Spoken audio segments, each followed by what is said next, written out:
Now, the prices in the book say it's denarii per league. It doesn't say denarii per person per league. I assume it has to be individual. And how many fit in the low berth? And in the low berth said 16 people in 2 rooms. Right, 16 people in 2 rooms, and it's how much per league? And it's 1 denarii a league.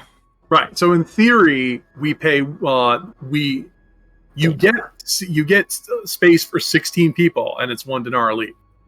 Gotcha. Okay, cool. I do have haggling though, and I was hoping to have gotten some money to go with my allowance. So since we got robbed on the road, basically.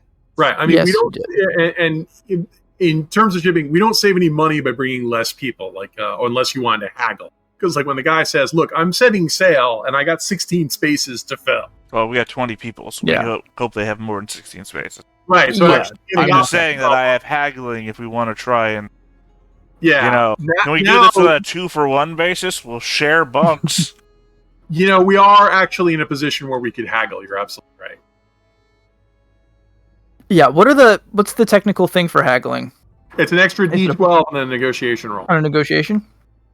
For price? Yeah. Okay. Well, we can make that roll. In the rules for pricing, it says for cheap and average stuff, you just get a 10% discount. On extravagances, which is basically what this is, because this is something we have to talk about, you get an extra D12 for the negotiation.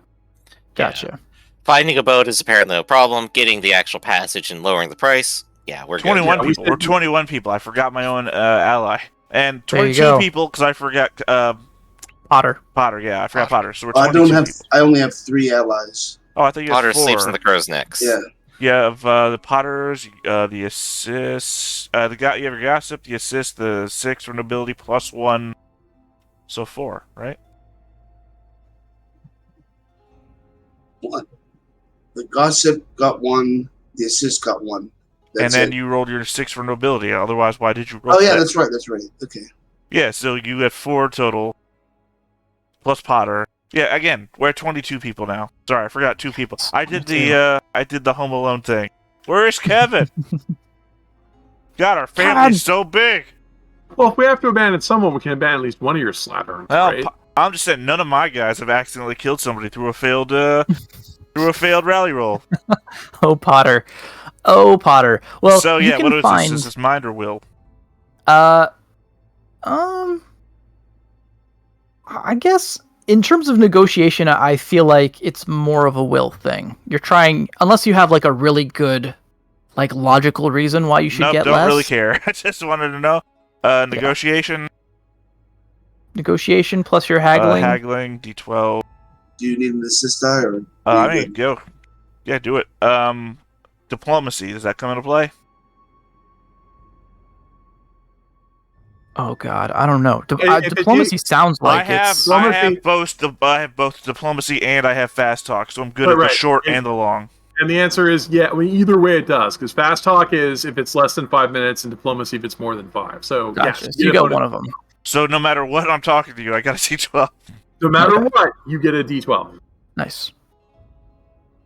Now, can we talk about this over some beers? I imagine. Yeah, because you could find a ship captain getting drank. Then it's an extra D12 there, but he's D8. I'm not a team player yet. And D8 because Connor is about just trying to get you good prices as well. I don't think I'm going to seduce the ship's captain. There's always the chance. Can I offer you Leadfoot Marlino? Want me to tell you why they call us great apes? Well, technically, if you're trying to seduce him, that wouldn't be your seduction. That would be. Yeah, I know. I was just joking about it. God, hold on. Let me just double check that Winter doesn't have negotiations because he's a team player, and that would be a D12 if he did help me. He doesn't. Okay, so just rolling with this. Here we go. Oh my God. 1, 2, 3, 4, 5. 5 successes. God damn. All right. Can you give me some idea of what kind of haggling techniques you're using, or what kind of logic you're using on this guy to try to knock the price down? Yeah, well, it's could be literally anything. So it's not fast talk. So I'm not trying to get one over on him. Right. I mean, like I said, I've probably done the same thing I just said before when I was joking around that, hey, we'll do 2 to a bunk or whatever. Okay, yeah, that's fine. Same amount of space, just more people. We'll just double rent. You double book. Gotcha. So the captain that you meet, he's a bat named Davy Blue Eyes, or that's what they call him anyway. And Davy is he's headed in your direction. He's got plenty of lodging, and he's looking for it's not a crew, but he's willing to fill up all the seats that he's got, and he happens to really enjoy your company, and he feels like that you keep company with like a spirited gang of individuals, and he's quite fascinated by your stories, the stories that you tell.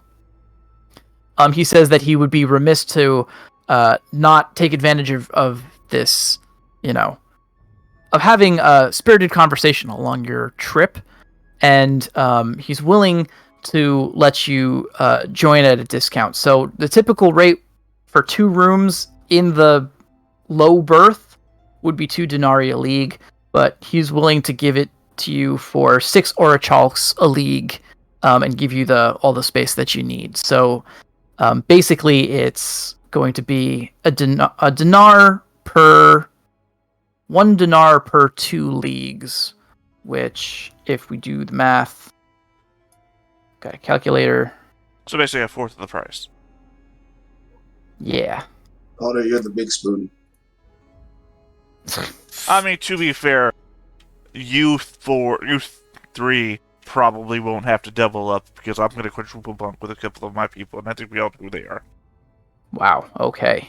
In that case, yeah, he'll say it's 73 denarii for your whole group, and he can take you as far as well, he was headed towards Triskellion, but he'll make a detour to drop you off. He's that entertained by your company.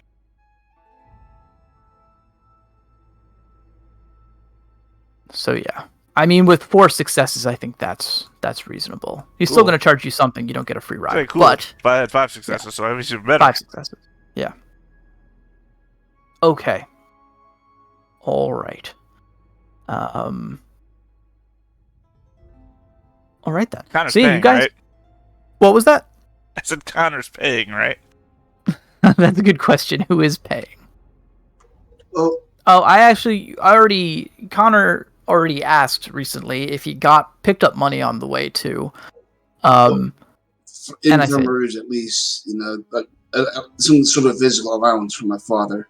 yes. I could see him giving you 100 denarii. All right. Traveling money. Say, I'm here for the bubbly personality. You're the money bags. And you said it would cost, what, 70? 3 for the whole journey. All right. One way, right? One way. Although he's willing to give you the same rate if you wanted to make a return voyage at some point. So long as it, coincides with his trade route back to Fermarouge.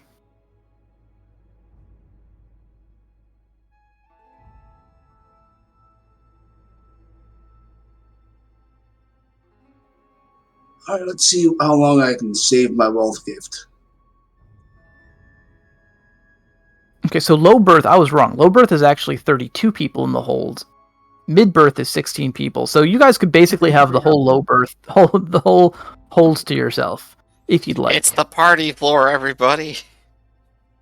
I mean, yeah, the captain's actually happy to see us. It's like, I need to set sail with, like... Well, the top box of bilge. Right? All that boat negotiation, itself? and you got us in the bilge. Yeah, I said that's where I was going anyway. Yeah, you could upgrade.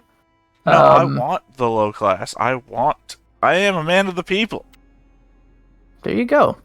It's like getting a hotel room with all of your friends, though. There are other passengers on the ship, but they have taken the more private, the high berth rooms, which still aren't like solo rooms. So there's a big enough ship Yeah. here that has not only which makes sense because Ferrobruge would be a dock for nobles.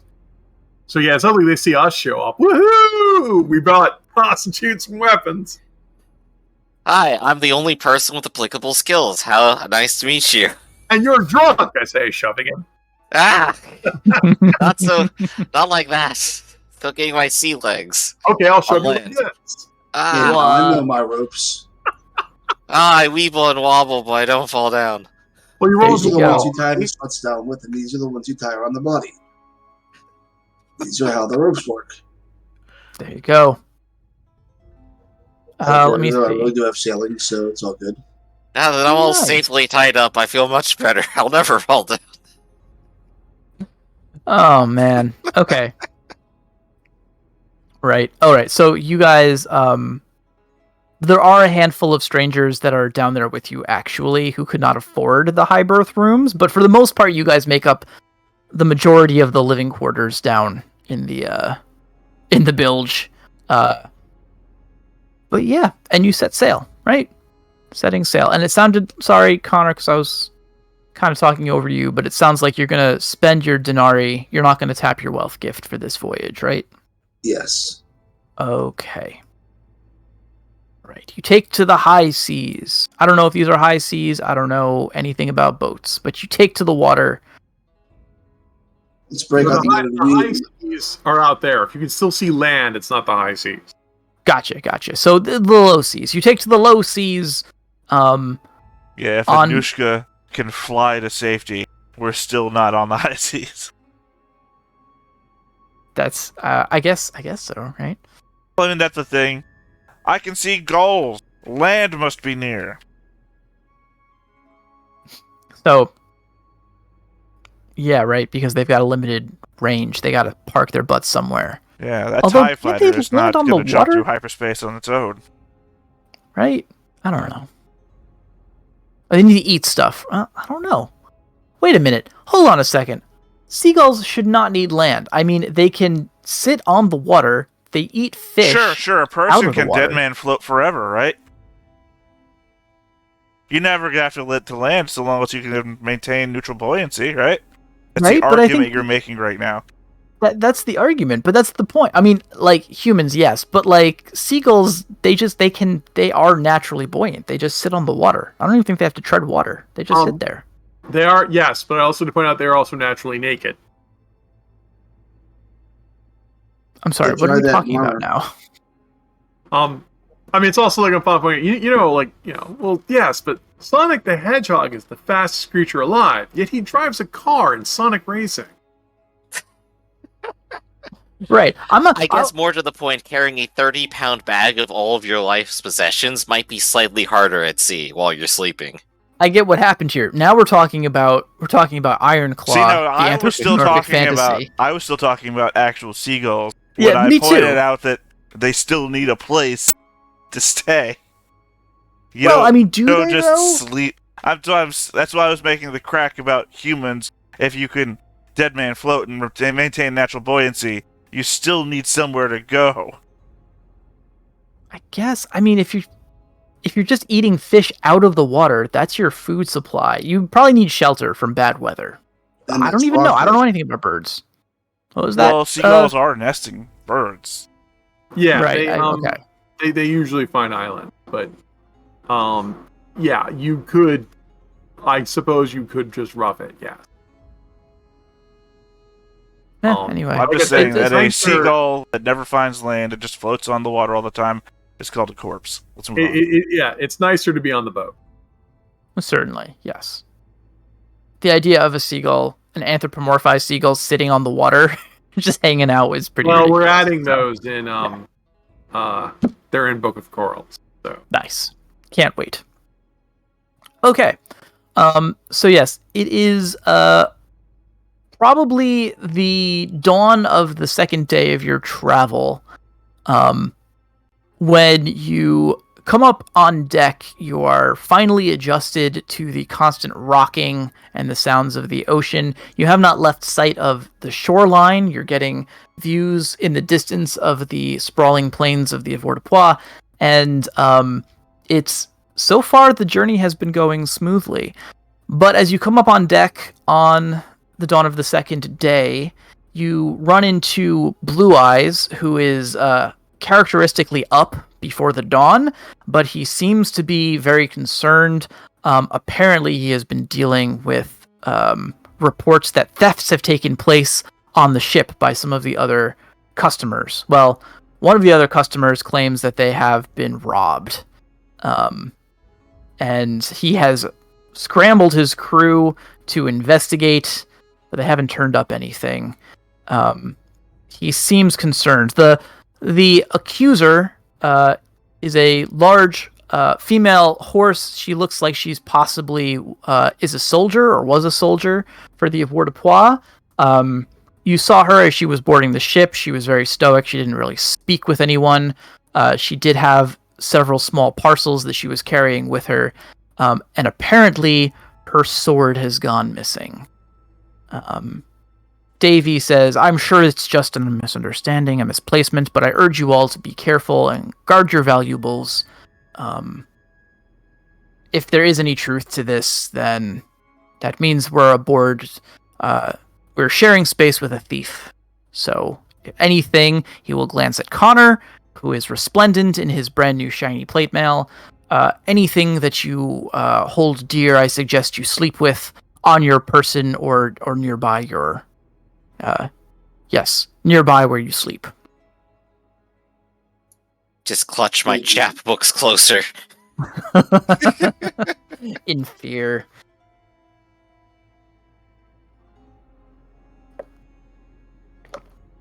But okay.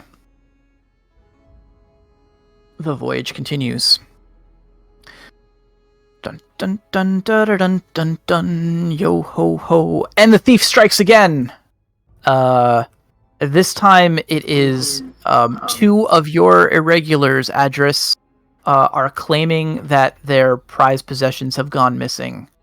Well, somebody still know your crap, guys. Like, they're gonna claim it to me though, right? Not to like the ship's captain. They'll come to you first. Yeah. Well, what are you doing? Steal it back. They're gonna like exchange looks and say, Look, they steal one of your dinar, you steal two of their dinar. Okay, yeah. They nod. They're learning the lesson, and they're like, yeah, this is no, you're right. We're in a gang. And then they get kind of wicked grins on their faces, and they disappear. Which is why we eventually reach shore as a ghost ship. we get here.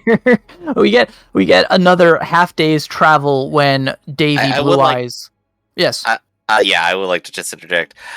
Given that this is the second time it's happened, and we're not even halfway through our journey here, I think the Doctor will attempt, at the very least, to give like a perusing search of the ship and just see, hey, I wonder if they'll show up anywhere, like if they stashed it somewhere. It is a boat, right? Goods. Yeah. Let's have a sure to be searching. Target, so I also had that one thought in the back of my mind when they go to blame somebody. Well, who wasn't here? Well, I don't know. The Doctor walked off on his own, and I don't know where he was. Yeah, he was just, okay, so we're gonna do searching, which I know you were skilled at. Anyone who wants to assist in this could make a roll for assist dice. But let's do... I mean, you've got not much else to do, so you've definitely got time. But let's do body, mind, searching. If you can think of anything else, any kind of... You could include vehicle dice if you've got vehicle dice on this one. You guys... I do. Okay, there you go. That will represent your knowledge of all the bits and pieces of boats. We've got so many D6s involved in this, though I believe I have absolutely no gifts to assist, but hey, this is good enough. Okay. I'm looking for 1 success, but 3 successes will give you some extra.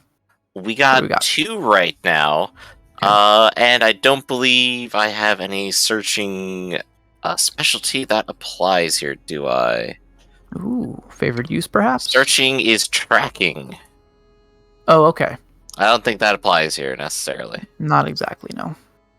Well, does anybody want to assist? Maybe you could roll an extra d8. It sounds like... Okay. Yeah, Anushka, we have nothing better to do than walk around the ship all day and harass people and shove things around. Hey, let's turn this barrel.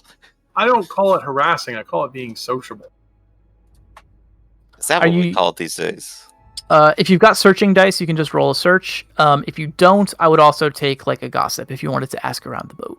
I haven't even rolled all of my dice, and you already have a bonus D12. Damn. Okay. Wow. Because I'm a messenger. I know where stuff is. Hey, we got it up to 3. Dog, beautiful. You decide to be in or out, huh? You're much better now. You got your sea legs. Yes. My sea legs are so much better now. I'll take a drink. So much better. I do love this idea that like the key is just to get super sloshed when you're off the boat, and then you never lose your sea legs. It's just like a drunken master style. You're just naturally. Okay. It looks like we're down 2 players right now. I'm trying to decide if we should take a break before I give out the results, or if you guys want the results now. I'll leave it up to you. What do you want to do? I guess it's us doing the searching right now, so we can figure out what's going on and bring them in as soon as we're done. I believe I speak for everyone when I say we're the ones that matter. Yeah, right. Exactly. We're the main characters, right here. We are now. Yep, you are. Exactly. Okay, so the doctor, the inquisitive soul that he is, decides to peek around. If these goods were stolen, they've got to be somewhere, and there's a limited number of places where they can be on a boat in the water. So and what was stolen again? Like big things, right? So far, it was a sword, and I'm gonna say and some of the irregulars' gears. Some of the irregulars' gear got stolen too. Yeah, items of value. The sword is the conspicuous thing, right? So that's not something you could like stash in an overhead compartment, I guess. Maybe, I don't know. Well, I'm assuming it's an expensive sword. Otherwise, it's not even worth arguing. Yeah, exactly. So, as you go over the ship from top to bottom, anywhere that the crew will allow you to go, because there are certain generally accepted rules about privacy, and not all of the other people wants to let you into their spot. They wouldn't. They wouldn't let us into the food and water because they don't want us stealing that. They wouldn't let us into the cargo because they spent a lot of time lashing that down and don't need us fucking. On the other hand, if I was going to hide stuff, that'd be where I hide it. That's why we have an assist bonus, because there's me where I say, gee, mister, your job working on the boat must be so hard, lifting the packages, doing all of that. Maybe you should describe it to me in great detail while my friend looks around. Not to bring this up, it was already brought up since I was away from it. Are there any otters or anything on the ship? I would say that the crew definitely has some aquatic creatures in it. I mean, is one of the categories in the book. So otters, shrews. Well, I'm thinking anybody that has like deep diving or anything like that who could literally just, I don't know, attach things to the underside of the ship and hide it until you get to a port. Ooh, well, that wouldn't be a good idea because we don't have glue or nylon. I jammed the sword into the barnacles that I didn't clean off because nobody knows I didn't clean off because I'm the only fucking one that comes down here. We also don't.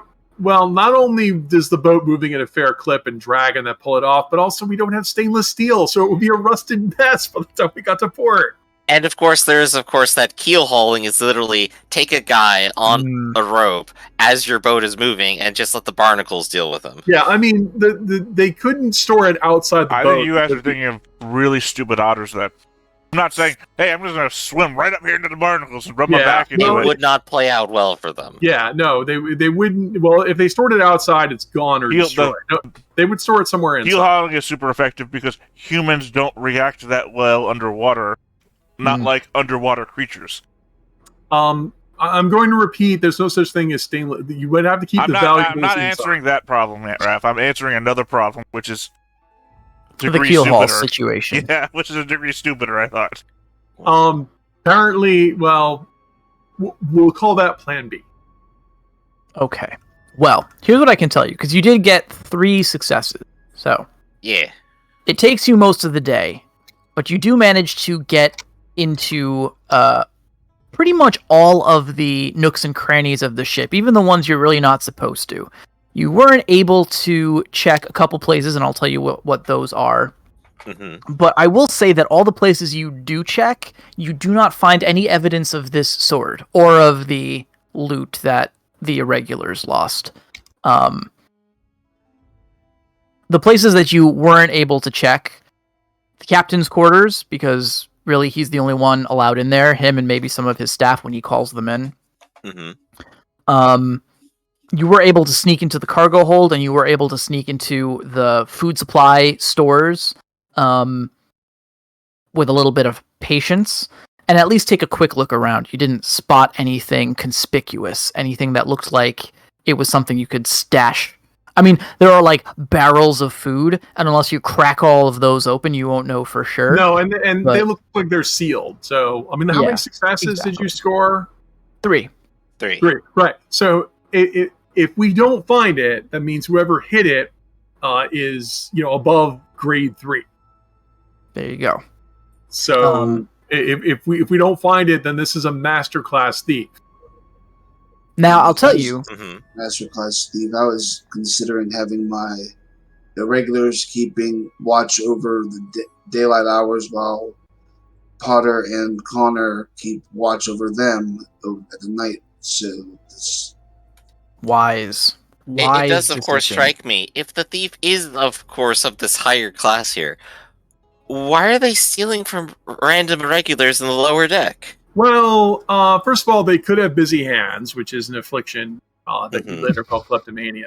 Secondly, it's not impossible that they have 3 successes because, first of all, they could have local knowledge of the freaking boat. Yes. I mean, like, we don't have that. It means they're a masterclass thief, and it just means they haven't found the really good stuff yet. Right, it's very possible they're also just testing their reach. Sir Connor is, of course, bunking with all the irregulars here. Getting closer to him and his incredible valuables would be, ideal. Gar as well. Like, for example, stealing your Electrum Rod would be, silly, because it would be immediately identifiable to you. So, no, it just means that whoever they are, they're a crafty devil, which means we would have to do something for them out. That they're doing it in front of 22 other people in a shared room is kind of hilarious. Yeah, but not as difficult as you might think. I don't think it's difficult. They did it. So, so Doctor, how is your deceit lately? Well, hold on. I've got more for you. Oh, more information. Okay. I got some more information. So as you're poking around, because there's a couple more places that you were not given access to. And they are the private quarters of the paying customers, right? And as you're asking around, there's a couple other people here who seem a little bit shifty to you.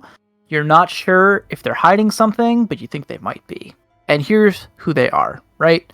There is Amelie. I can write these down. Amelie, who is the Avoirdupois soldier horse. Right? She seems like she's got a serious chip on her shoulder, and when you come to her quarters kind of asking about, her stolen property, she basically makes it clear that she doesn't trust you or anyone, and she sees no reason to talk to you about it. We get that a lot. We get that a lot. You came across a male deer. You think he's a cartographer? That's how he introduced himself. Abel the map maker. Abel does not want to let you into his room at all. He says that he's got a lot of very expensive instruments that he uses in his calculations, and that they would be worth a lot to any thief, and he's not about to go show you what they are or where they are. So he seems like a pleasant enough guy, I guess, but he's just very security conscious, does not want to let you in. Dear map maker. Okay. You also come across Amelie. I already said Amelie. You'll come across Laddie. Laddie is interesting because she's actually sharing the bilge hold with you. She's one of the only people who are not your regular staying down there. And apparently she's a female rabbit. She's the daughter of a farm family, and she's just headed to Triskellion to see some relatives, apparently. There's nothing about her that strikes you as odd, except for the fact that she seems very uncomfortable talking to you, And you just get the general vibe that she's hiding something and that she's very uncomfortable about it. That's Laddie the rabbit. Well, she's probably seen my face on a poster. She's starstruck by Connor, the hero of the Avoirdupois, the hero of the people. Lastly, Toulouse the cook. Toulouse has talked to you at length when you speak with him about his plans to open his family's plans to open a tavern. That he's traveling out there to go help them with. But at the same time, even though seems like totally up for conversation, he says that he guards his privacy. Like, he's very privacy conscious. He doesn't want you in his room. I'll write that down. I actually don't know the correct spelling for Toulouse, but it's okay. Toulouse, the cook. Who is Toulouse? I'm sure Toulouse doesn't even know the correct spelling for his name. Right. Yeah, right Toulouse. now we're just literally going around shifting through stuff. We haven't tried talking with anyone, so yeah, no one is like up for it because we haven't tried. Exactly, but this is just as you have made your search. These are the individuals that you've come across. There we go. And if there's anything else, I mean, I kind of stepped on a raft there. If you have a plan you want to make at this point, go ahead and make one. Well, how's your deceit lately, Doc?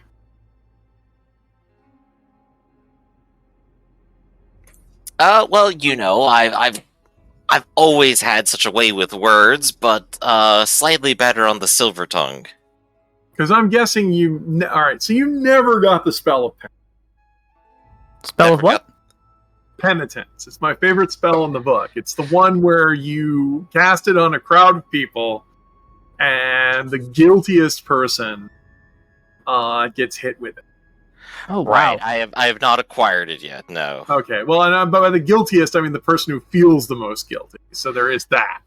But I do know what you're thinking as well, and we have tried it at least once before. I mean, the standard thing to do is to get everybody together and say, so many of you are representing the Church of Penance, we'll just pray, and then you launch into the, heavens, the worldliness. We know that our love of worldly will damn our very souls to eternal torment.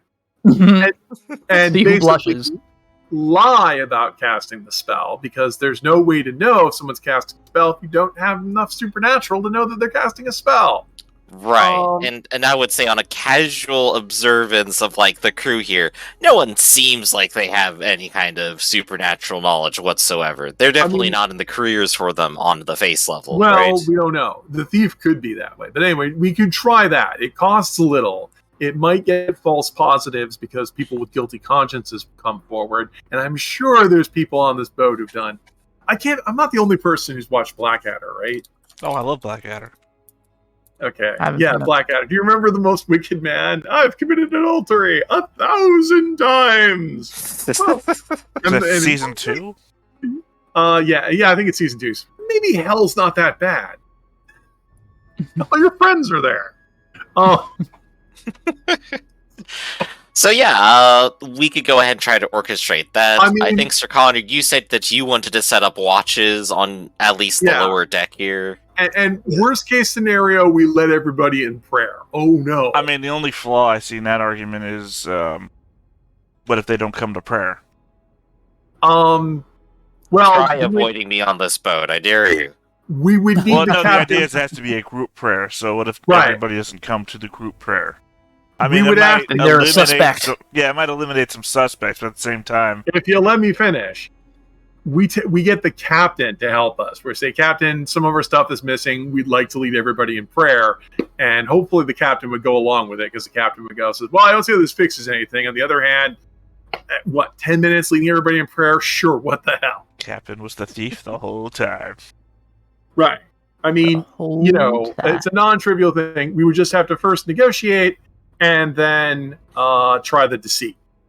So, hey, Captain, I brought the beers again. Right. So can we just I made my case. Do you want us to roll, or are we on good enough terms with the captain? And might say, okay, fine.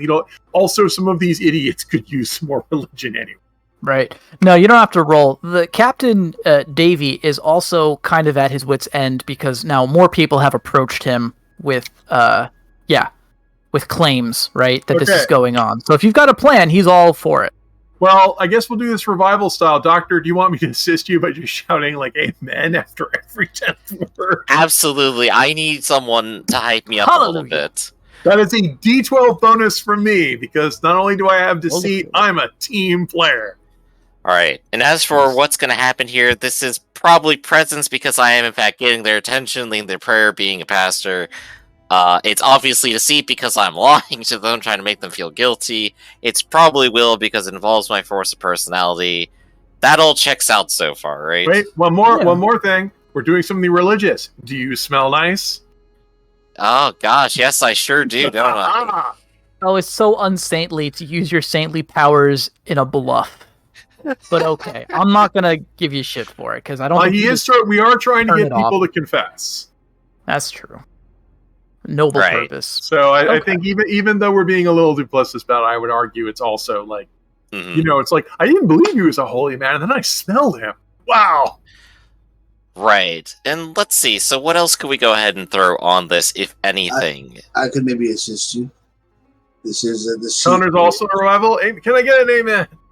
Yes, we have blooded nobility from the land we just left, who is perhaps the most authoritative person here, guiding us in prayer here today. Sir Connor, would you like to say a few words about what happens to criminals?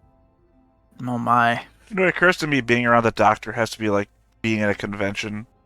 People trying to cover BO and shit with perfume and whatnot. Alright, so that's a D8 from me.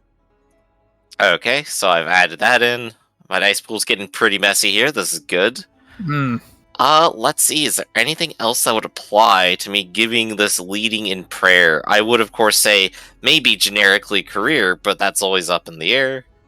Let's see. If anyone's in the crowd is pious, I could roll an extra D12. I got a very real worry about what's about to happen. Okay. So Okay. They're sailors, and they're sailors and randos. I don't know if you've got any pious people. Oh, I know. Could I add the D12 for my honor? I swear that this thief shall be brought before the light.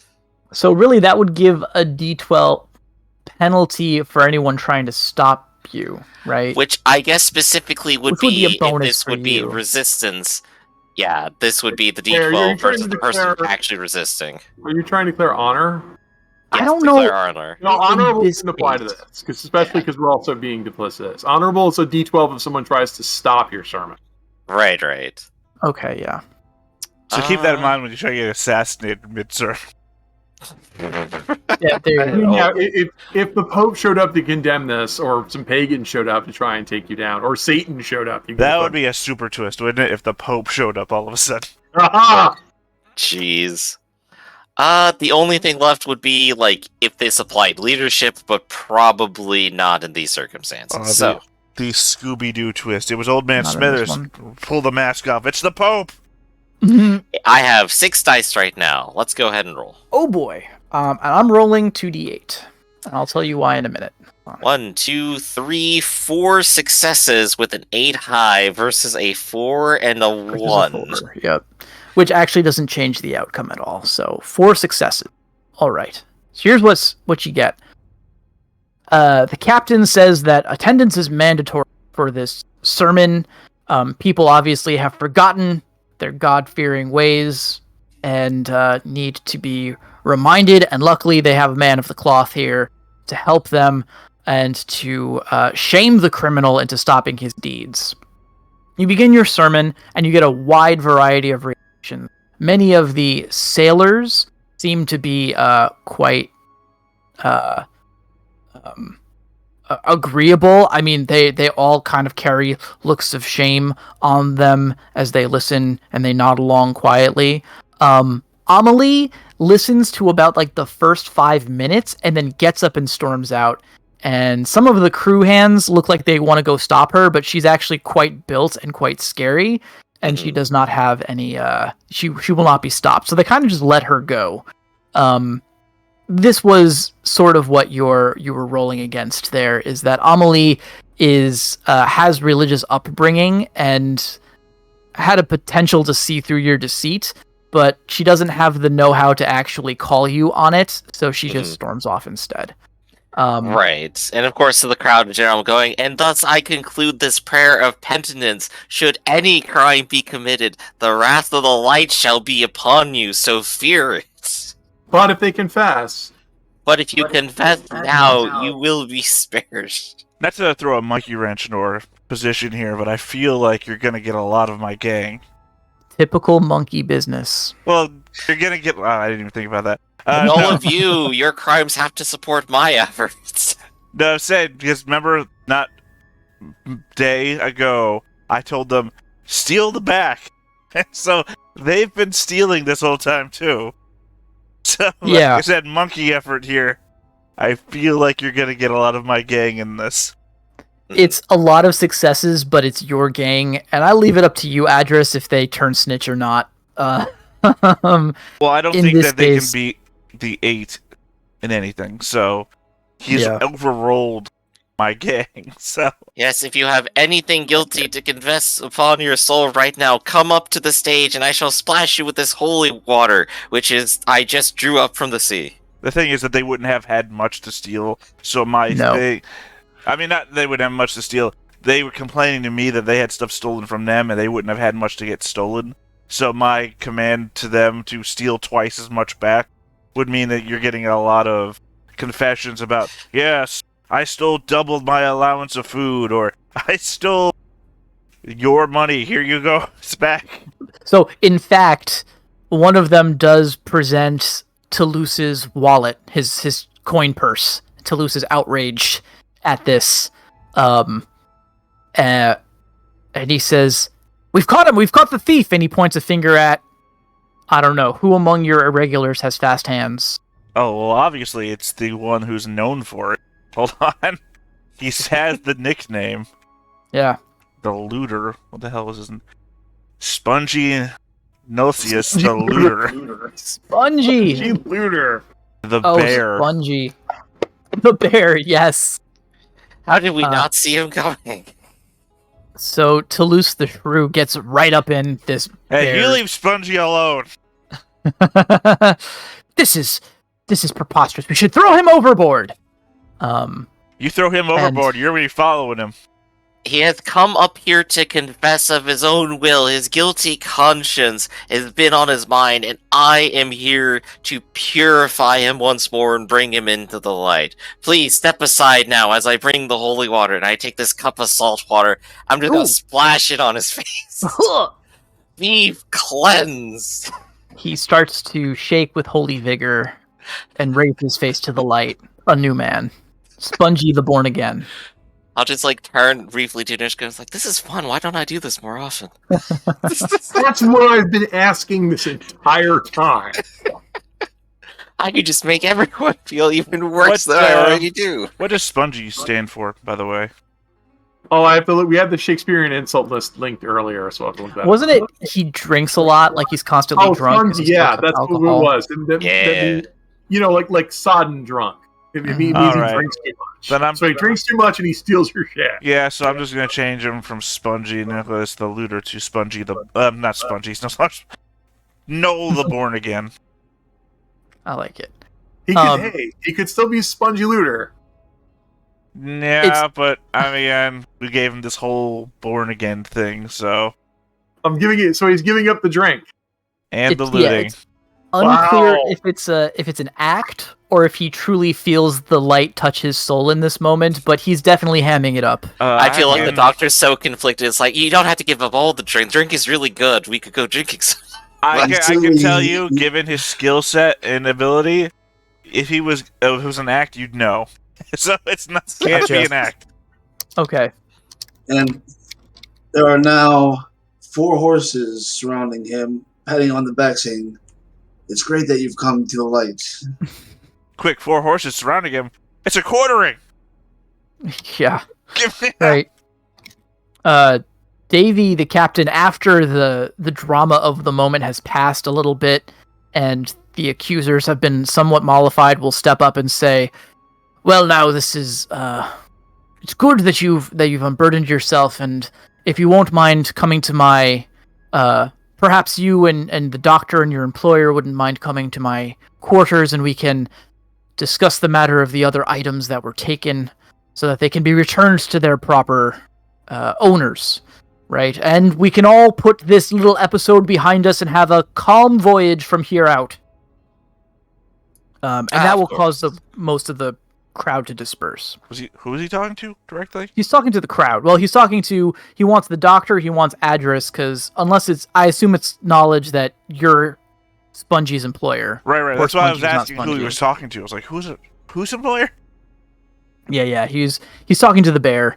And he basically wants the bear now to give up the location of the other stolen items that were reported. And I'll say the doctor too that you have brought Lottie the rabbit to tears. And you can tell everyone disperses, but she hangs around. She has something she wants to confess to you. Oh, my dear, please come over here. What is it that you wish to confess? All things are safe with me.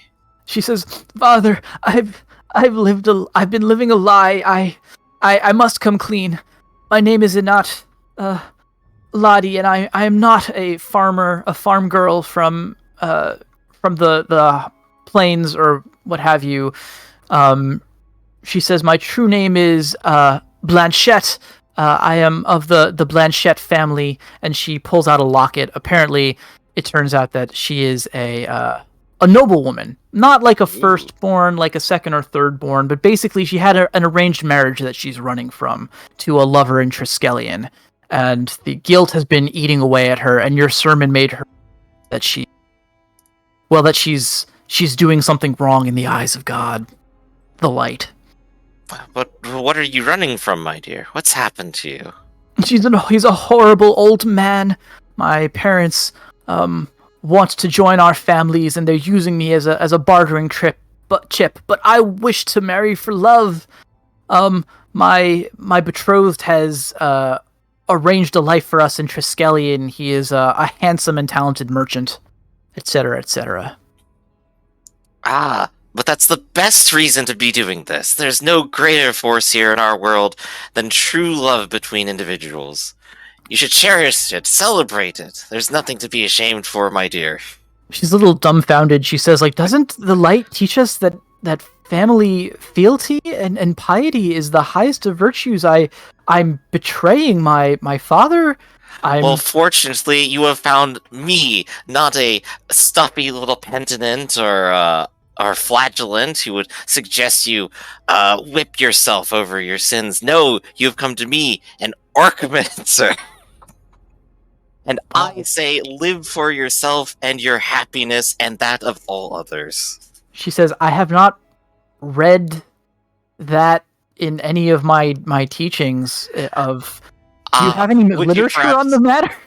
In fact, I do, and I'll just pull out another chapbook, my own Orcamine version of the Testaments of Celoise.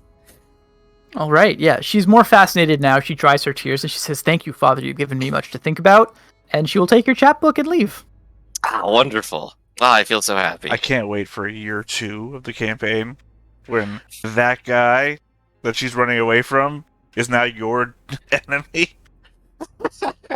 There you go. Yes, this weird person on the boat told me to do it. How dare you try to manipulate your betters by using religion to dissuade my fiancée from marrying me? Who dares?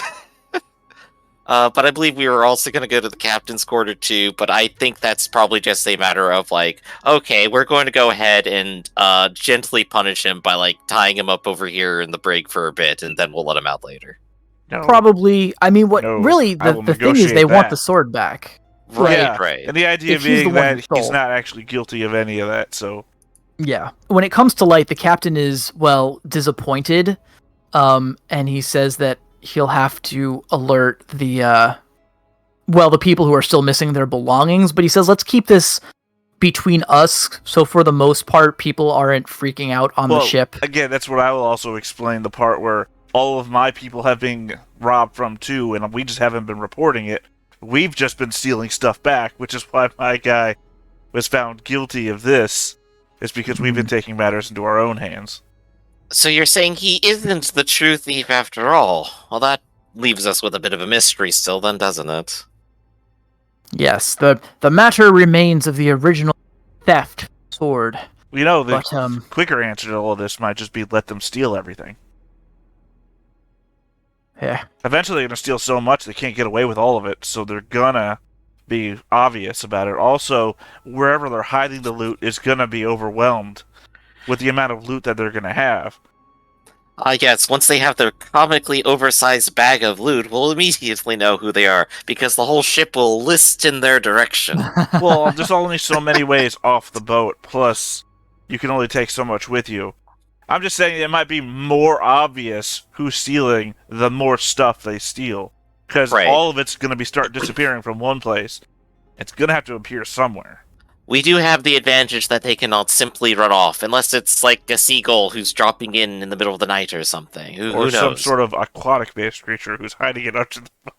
That's true, we could have a shark around the boat. But outside of such outlandish theories of my own, Captain, we do have your blessing and permission to perhaps continue this investigation subtly. Is that correct? Yes, indeed. In fact, well, I will alert my crew to allow you access to investigate the locked down areas of the ship, should you require it. If we could turn up that sword, it would be, well, it would put my mind at ease, at least. Oh, I see. Thank you. It just occurred to me, when you were looking for help for that religion roll, Colette? Oh, yeah. Completely forgot Colette, but oh well. The other ordained person in the group? You got your 3 successes, that was as much as you were going to get out of it anyway. It just occurred to me, it's like, wait, what is Colette doing this whole time? Colette's seasick. She's spending all of her time below deck. Also, what about that other guy, Sicario? Any response to any of this? Sicario says that he would be, if he was younger, he would find the thief and put him in his place. But as stands now, I'm at the prayer circle, whatever the hell we're calling it. Right. Oh yeah. Right. I think that he likes, like, again, he's trying to turn to religion, but I think at this point he's more he's more in awe of your cleverness. Like, he gets what is going on here, that you're trying to use your influence to guilt people and out of, it. And so he's like looking at in the same way that a magician would watch a magic show, he's sort of like watching this sermon like, oh wow, you're really tugging on the heartstrings there. And I don't suppose you have anything you want to confess, Captain. Just wings. The captain gets suddenly evasive and kind of shifty. But he says, what? No, we run a tight, clean ship here. That's all you need to know. Yeah, was the captain there of course. Was the captain there for the sermon? Oh yeah, probably. The captain was there. Yeah, I mean, assumedly there behind you over your shoulder. Assuming that there'd be a member of the crews who just couldn't be there for the sermon because they're necessary for operating the ship. Piloting the ship. Steering. I guess someone, I don't know if crow's nests exist here in the world where crows are people. I project my voice so that they can hear me too and also feel guilty. There you go. Yeah, I think you could probably we got a theme today. Well, I'm just thinking that hold it on the deck by where the steering wheel is. That Emil leaving could be a red herring to a position where there are people on the ship who just weren't present. Because they couldn't be present. And if the captain has to oversee those things, maybe he wasn't present.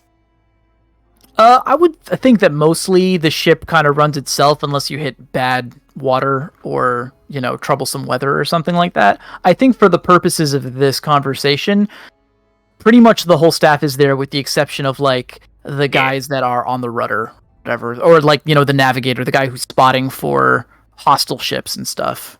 The watch. That's why I brought up the crow's nest. I don't know if the crow's nest guy is still a position in a world where people can fly or be crows. Well, it's still an observation nest. Right. But do I need to climb up there, or do I just fly around a little bit and see what I can see and then land again?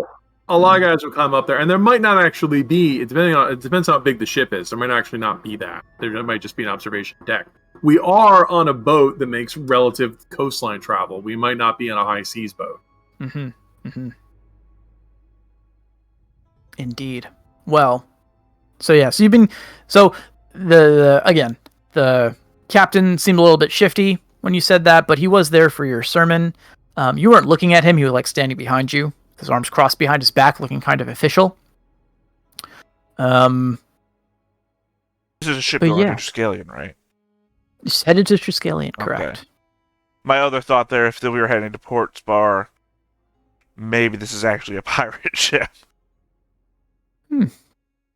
Now, it's only a pirate ship if they're not authorized. Otherwise, then it's a privateer. Well, no, it's a privateer if they're operating for the country. They're a pirate if they're operating for the other country. Right. While we're on their deck, call them privateers. There you go. That means any ship that's sailing past the Corsair Islands might possibly be associated with, but if we're not going that way, then it would be a useless thought. Okay. So, the captain gives you permission to do a full search of the ship, even though you kind of already did a pretty thorough search of the ship. You could do so again with permission. I won't have you roll for it. I will just tell you that nothing is turned up. The next day or so is quiet, but as you reach about here, Doctor, the girl, Laddie, rushes up to you in tears. Apparently, her locket, her family heirloom, has been stolen. According to her, it was priceless. And still, there has been no sign of the sword, although the ship itself has basically been turned upside down. In searching. This is terrible. Now we have to make sure we catch him before we land. Well, we don't even know, we assume somebody's stealing the stuff. They could be throwing it overboard or gluing it to the bottom of the ship with barnacle glue or something. I never said gluing. I like it. I mean, who's to say you don't put it all in a burlap sack and just rub it against the barnacles till it sticks? I mean, otherwise there'd be. Otherwise, we would ask, hey, what's this rope doing here, dangling underneath the ship?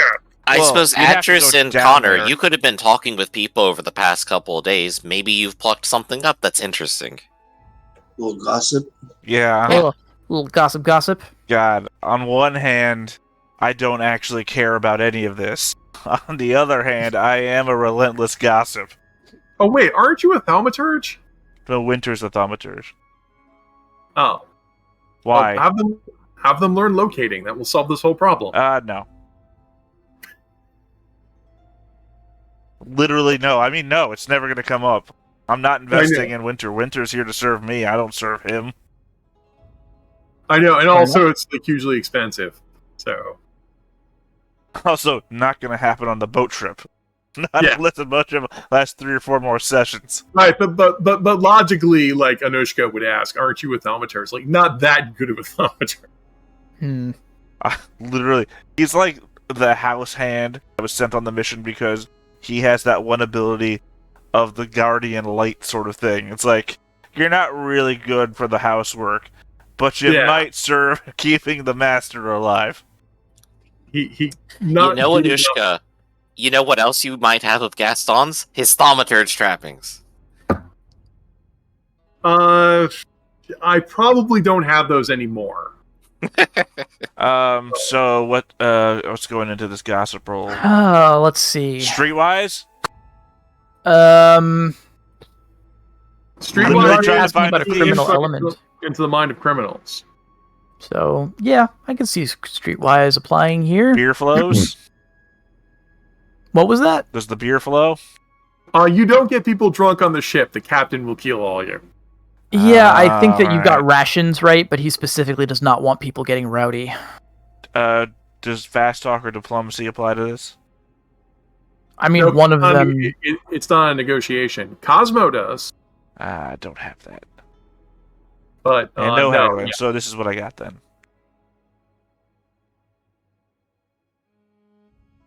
It's still not bad. I see 2, 3, and you're getting an assist from Connor. And I'm no help. No. Not helpful. Okay. Oh, what's that, Connor? Is it something Potter told you? Why, yes, it was. I asked him to keep his ear to the ground. Potter says, Sir, I don't think that woman's a farmer at all. There you go. I know farming, and she doesn't know anything I'm trying to talk to her about. Exactly. I've been trying to strike up a conversation about farming equipment and plow technique for the whole trip. I don't think she knows her stuff at all. She's one of those poser farmers. All right. Only talking about farming because it's cool. So she's a weetaboo? Oh, God damn it. Sorry, That's the second egregious pun out of you today, Ark. Okay. Still, that's 3 successes.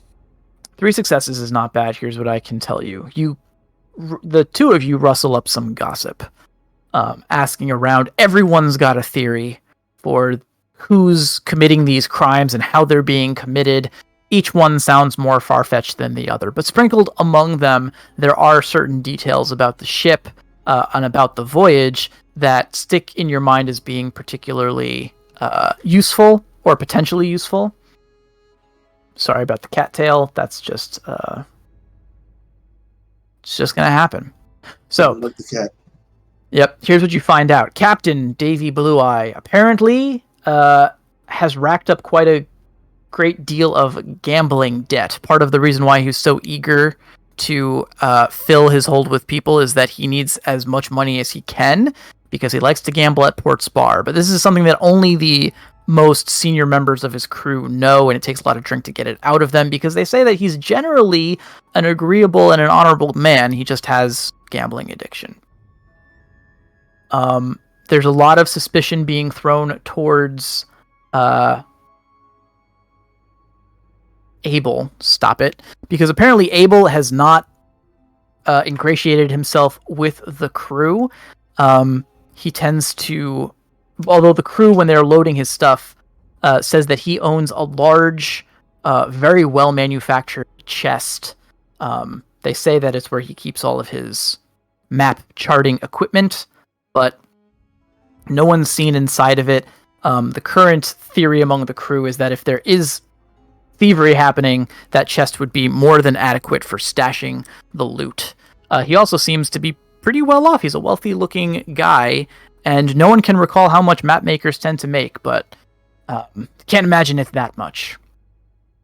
The other thing is that several members of the crew have spoken of spotting other ships, smaller vessels without kind of a lot of range to them, being spotted off the side of the deck at night when you typically wouldn't see a lot of, I guess, maybe night fishermen.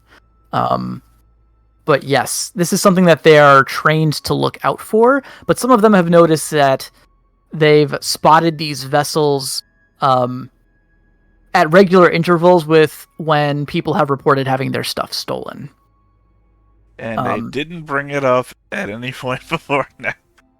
Well, they spot these ships pretty regularly as well. It could be a coincidence at this point, but one crackpot theory is that people are stealing onto the deck in the middle of the night and pilfering and then slipping off, which just seems freaking unlikely, which is part of the reason why the theory has not been given much credence. Well, I mean, when you say it, though... Oh, it is the Thiegels. I knew it. Well, I mean, when you say the theory out loud, it's like the opposite. I'm thinking more that there's a thief on this boat, and they're throwing stuff down into the boats that are flying past us. Like they have, associates that are on shore, and this is their plan, is that I steal this thing, I throw it to my associate at night who's passing by on a boat, they go back to shore, nobody can blame me because I don't have any evidence.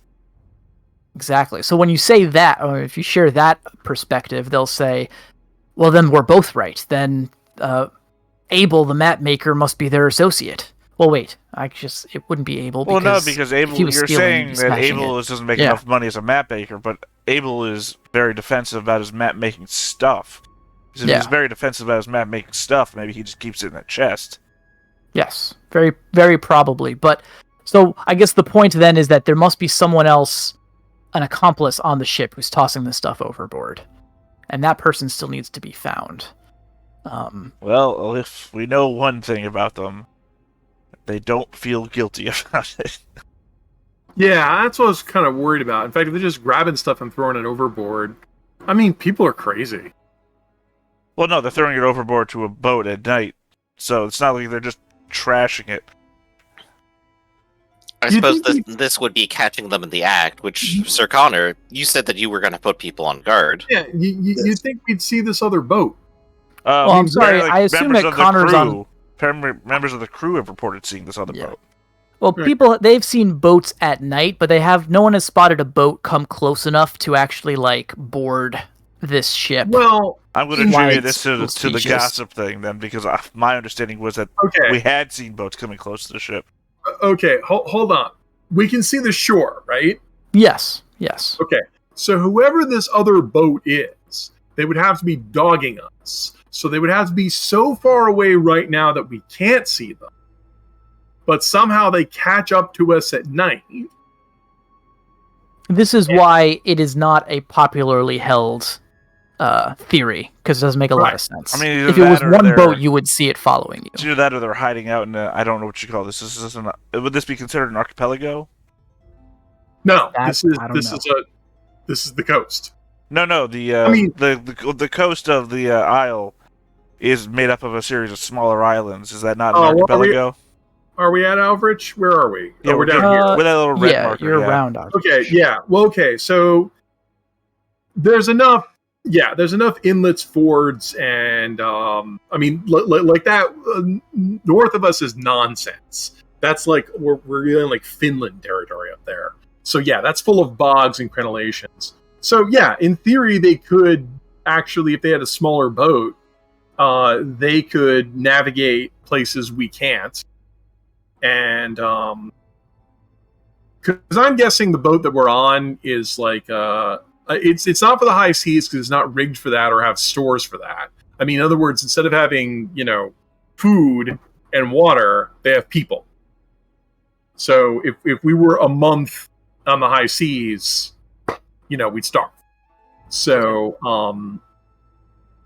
in theory, I guess a smaller boat could be navigating those islets and stuff. Yeah, I mean, it's not. I guess we would have to hide and wait, which I think kind of falls on me because I think I'm the sneakiest person in the party. You're also nocturnal, and you have ways of seeing through the dark. I'm saying you do still use echolocation, right?